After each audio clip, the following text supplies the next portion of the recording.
어느 날 어린 소년이 오랜만에 축구공을 들고 동네 친구들과 함께 축구를 하기 위해서 운동장에 나갔습니다. 그렇게 축구를 시작했는데 공을 차는데 공이 이상한 거예요. 공을 뻥 차면 퍽 하고 나가질 않고 또 바닥에 튕기면 절퍼덕 하는 겁니다. 너무너무 속상했습니다. 그래서 이 아이가 공을 들고 집으로 달려가서 아빠에게 말합니다. 아빠, 공이 고장났어요. 이제 축구를 할 수 없어요. 그렇게 하소연을 하자 아빠가 그 공을 받아들고 살펴보았더니 바람이 빠진 거예요. 웃으면서 아이에게 이 공은 고장난 게 아니야. 바람이 빠진 거야. 바람만 채우면 다시 새 것처럼 잘 할 수 있어 하는 겁니다. 이 소년의 아빠는 창고에 있는 공기 펌프를 가져다가 공기에 바람을 넣어 주었습니다. 그랬더니 어떻게 되었을까요? 공이 아주 잘 튀는 거예요. 뻥뻥 나가는 겁니다. 여러분, 우리 인생도 바람 빠진 공처럼 힘들 때가 있어요. 뭘 해도 잘 안 될 때가 있지요. 고장 난 것처럼 느껴질 때가 있습니다. 하지만 고장 난 것이 아니라 그 시간은 하나님께 다시 바람을 넣어 주시라고 기도하는 시간이 아닐까요? 미국의 작가 엘버트 허버드라는 사람이 이런 말을 했습니다. 당신에게 인생이 레몬을 준다면 그것을 레모네이드로 만들어라. 복사소가수다라는 드라마가 있었습니다. 수고했습니다 라는 뜻, 제주도 방언이죠. 그런데 이 드라마가 전 세계적으로 이제 방영이 돼요. 그래서 제목이 뭐냐면 영미권 제목이 인생이 당신에게 제주도 감기유를 준다면 이라는 그 제목이에요. 인생의 무거를 극복하고 행복을 만들어내는 사람들의 이야기. 그 이야기 대사 가운데에 참 명대사가 하나가 있어요. 엄마는 시커먼 담벼락 밑에서도 기어코 해를 찾아 고개를 드는 풀꽃 같았다. 기어코 빛을 찾아내는 사람이었다. 여러분, 우리 성도들이 이런 사람들이 아닐까요? 어둡고 그늘진 곳에서도 그렇게 기어코 햇빛을 찾아서 꽃을 피워내는 그 뿔꽃처럼 우리 성도들이 기어코 빛을 찾아내는 사람들이 되어야 되지 않을까요? 바울은 감옥에서 좌절하지 않았습니다. 이 감옥이라는 그 쓰디쓴 레몬을 받았지만 그곳에서 그 레몬을 가지고 달콤한 복음의 레모네이드를 만들어냈다는 거예요. 고난 속에서 기쁨을 만들어내기 위해서는 두 가지가 필요해요. 한 가지는 뭐냐면 바로 하나님의 말씀이 필요합니다. 하나님의 말씀은 신앙생활에서 가장 중요한 거예요. 우리가 말씀을 통해서 구원을 얻게 됐잖아요. 그래서 로마서 1장 16절 말씀에 뭐라고 합니까? 복음은 모든 믿는 자에게 구원을 주시는 하나님의 능력이라. 말씀을 통해서 삶의 목적과 방향을 알게 되고요. 말씀을 통해서 영원한 위로와 참된 소망을 품게 하는 거예요. 로마서 15장 4절 말씀해 보세요. 우리의 교훈을 위하여 기록된 것이니 우리로 하여금 인내로 또는 성령의 위로로 소망을 가지게 함이니라. 하나님의 말씀을 통해서 성령의 위로를 경험하게 되고 소망을 품게 된다는 거예요. 우리가 하나님 말씀이 있기 때문에 위로를 얻고 소망을 품을 수가 있잖아요. 두 번째는 뭐가 필요하냐면 바로 기도하는 것이 필요합니다. 많은 사람들이 기도를 힘들고 아쉬운 것이 있고 또 마음이 답답할 때 도움을 받기 위해서 기도하는 거라고 생각해요. 여러분, 이것은 잘못된 거예요. 성경에 보세요. 쉬지 말고 말씀 읽어라. 쉬지 말고 찬송해라. 말이 있을까요? 없을까요? 없어요. 그런데 쉬지 말고 기도하라는 있어요. 기도가 그만큼 중요한 거예요. 사무엘 선지자는 나는 너희를 위하여 기도하기를 쉬는 죄를 여호와께 결단코 범치 아니하리라. 기도를 쉬는 것을 죄라고 여겼어요. 예수님은 공생애를 시작할 때 광야에서 40일 동안 기도하셨습니다. 마귀 사탄이 공격을 했지만 40일 동안 끝까지 기도했어요. 왜 그랬을까요? 기도가 중요하니까. 또 예수님은 새벽 한적한 곳에 가서 기도하셨습니다. 습관처럼 기도하셨습니다. 중요한 일을 앞두고 밤을 새워서 기도하셨습니다. 그리고 제자들에게 뭐라고 하셨어요? 너희도 깨어 기도하라. 그리고 예수님께서는 제자들에게 기도하는 방법을 가르쳐 주셨어요. 예수님은 교회를 가르쳐서 말씀의 집이라고 하지 않으셨어요. 뭐 하는 집이라고 했어요? 만민이 기도하는 집이라고 그랬어요. 바울은 기도하는 사람이었습니다. 그 감옥에서 힘들고 고통스러웠지만 기도를 포기하지 않았습니다. 더 기도했죠. 우리도 바울처럼 기도하는 사람이 되어야 될 줄 믿습니다. 이 바울은 로마 감옥에 있을 때에 아무것도 할 수 없을 것 같았습니다. 그 감옥에서 뭘 할 수 있겠어요? 그런데 그 감옥에서 두 가지를 합니다. 첫 번째는 뭐냐면 교회와 성도들을 위해서 기도했다는 거예요.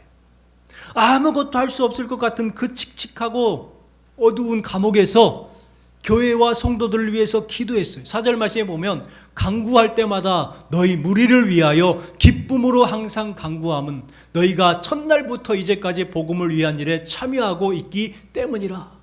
아무것도 할 수 없을 거라고 생각했던 그곳에서 그는 기도의 꽃을 피워냈습니다. 또 두 번째 뭘 했냐면 위로의 편지를 썼습니다. 감옥에서 진짜 위로받아야 될 사람이 누구예요? 자신이죠. 오히려 위로하는 편지를 썼어요.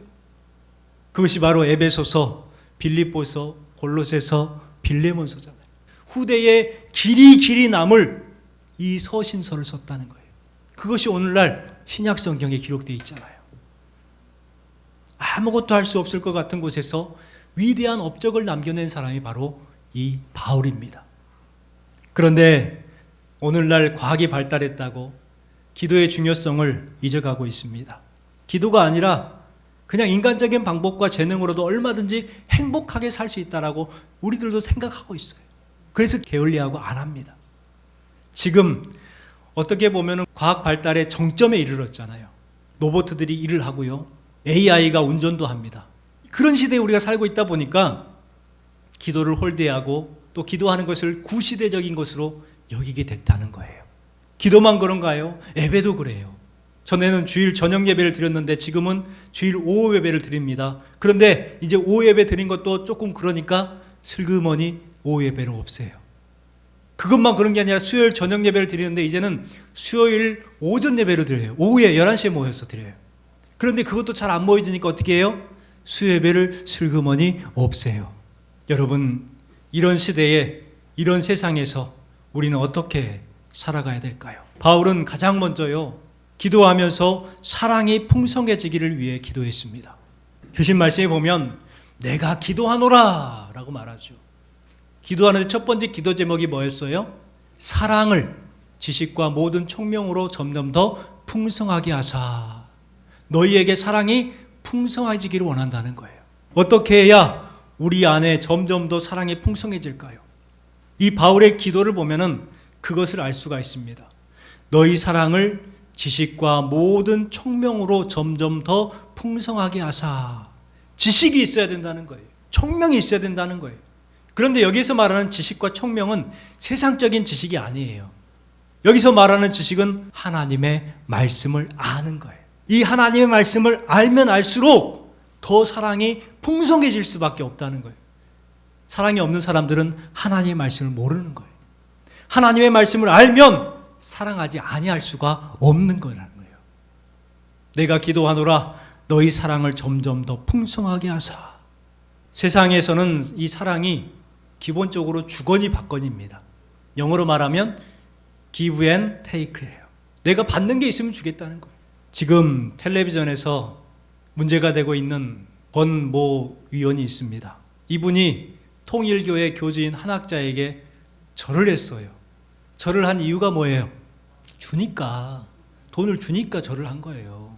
아무것도 없이 그냥 순수한 믿음으로 가가지고 그 노인 할머니한테 가서 절을 했을까요? 그 콧대 높은 국회의원이? 아니에요. 주니까. 여러분, 세상 사랑은 그래요. 내게 주면 나도 할 수 있는 거예요.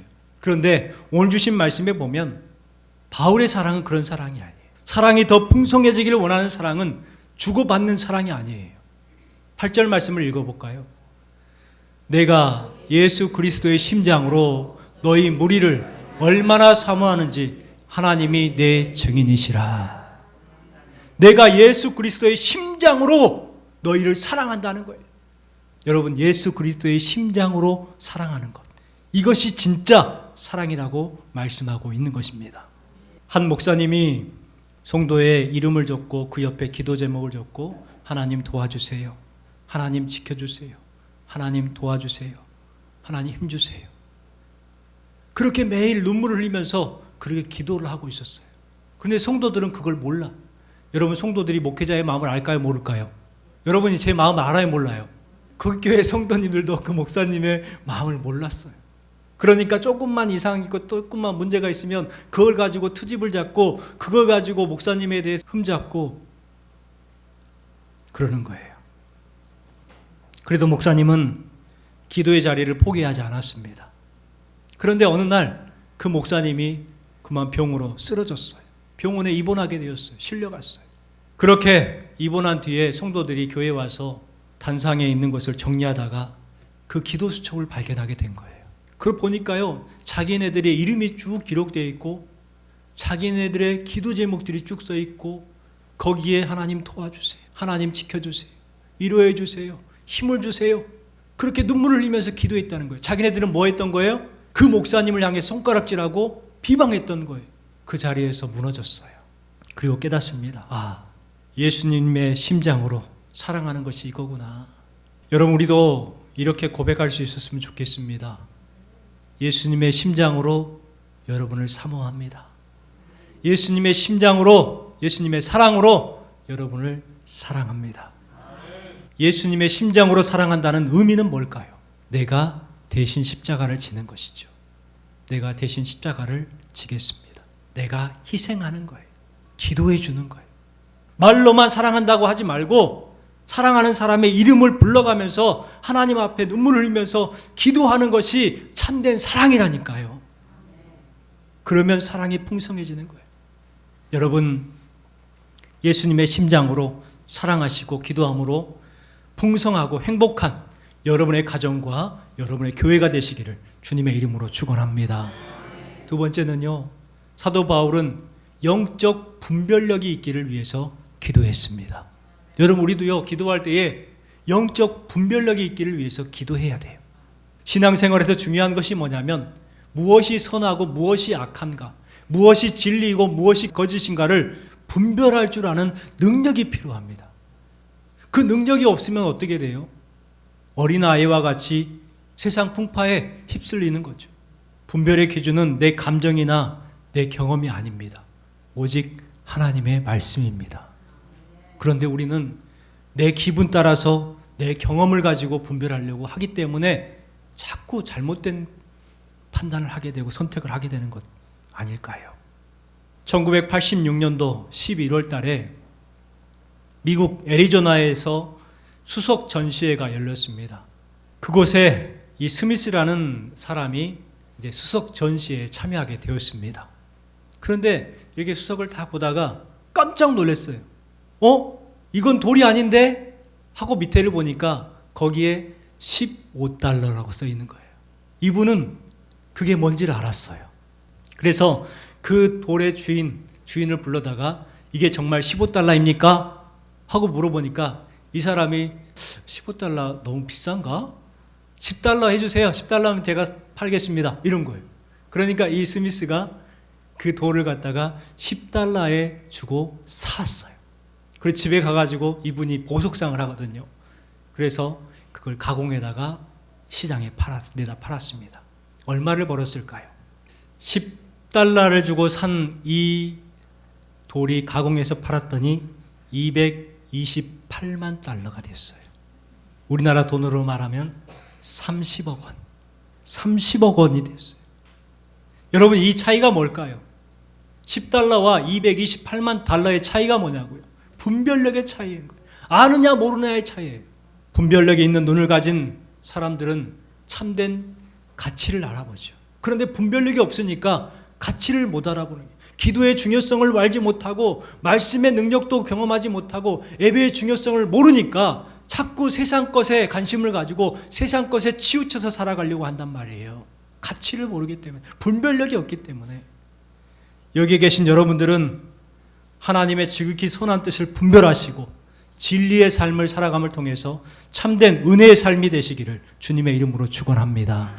마지막으로는요, 사도 바울은 의의 열매가 가득하기를 위해서 기도했어요. 바울은 빌립보 교회 성도들을 위해서 의의 열매를 맺으라고 말합니다. 의의 열매를 통해서 하나님의 영광과 찬송이 되어라 이렇게 말씀하고 있죠. 중요한 게 뭐예요? 열매가 중요한 거예요. 열매가. 이와 같은 열매를 맺기 위해서는 어떻게 해야 될까요?